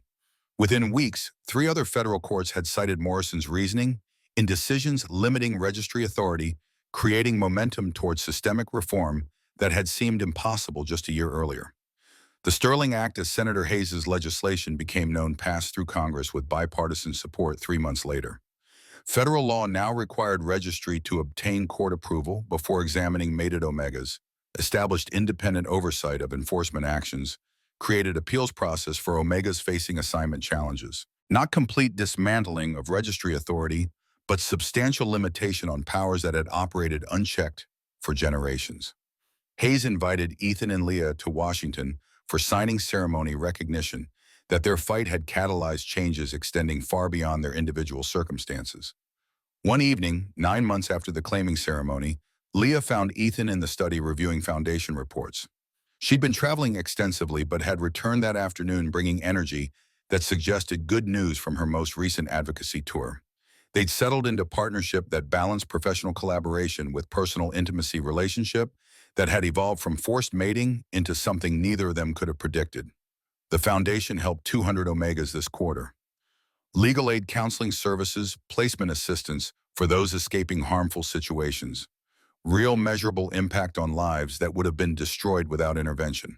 Pride filled him watching her recite accomplishments, seeing someone who'd transformed suffering into purpose, who'd refused to be diminished by circumstances designed to break her. She'd become exactly the kind of leader his father had valued, someone who wielded power to protect rather than dominate, who built systems designed to serve rather than control. There's something else I want to discuss. Her tone shifted to something more personal, vulnerability showing through professional competence. About our future, specifically regarding family planning. They deliberately avoided the subject since the claiming focusing instead on legal battles and foundation building, postponing decisions that felt too intimate while so much remained unsettled. But 9 months had created stability that made the conversation possible, foundation that could support expansion into areas they'd initially deferred. I've been thinking about having a child, not because registry expects it or biology demands it, but because I want it, because we've built something worth passing forward to the next generation. The statement carried conviction born from genuine desire rather than obligation, choice made from position of strength rather than coerced compliance. Ethan felt something shift in his chest, recognition that she was offering to build future that extended beyond reform efforts into creating family that embodied the values they'd fought to protect. When I'd like to wait another year, give the foundation time to establish sustainable operations so my reduced involvement doesn't destabilize programs. Let us build more stability in relationship that started under traumatic circumstances. Then when we're ready, we can make that choice together. The timeline made strategic sense, allowing them to secure victories before adding complexity that came with pregnancy and child rearing. But it also represented trust belief that their relationship would endure beyond immediate crises that had brought them together, that they were building something permanent rather than temporary alliance against common enemies. Agreed. 1 year to consolidate gains and prepare properly for expanding our family. Callum appeared at the door with news that couldn't wait, his expression showing satisfaction of intelligence confirmed.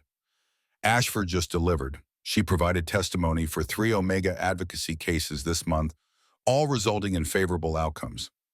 Independent verification confirms her commitment is genuine rather than strategic positioning. The validation of their risky alliance suggested redemption was possible, even for people who'd caused substantial harm. That transformation could occur when someone genuinely confronted their failures and committed to different path. Ashford would never erase damage she'd done during her years enforcing registry authority, with personal vendetta driving her actions. But she could contribute to building better systems, could use her insider knowledge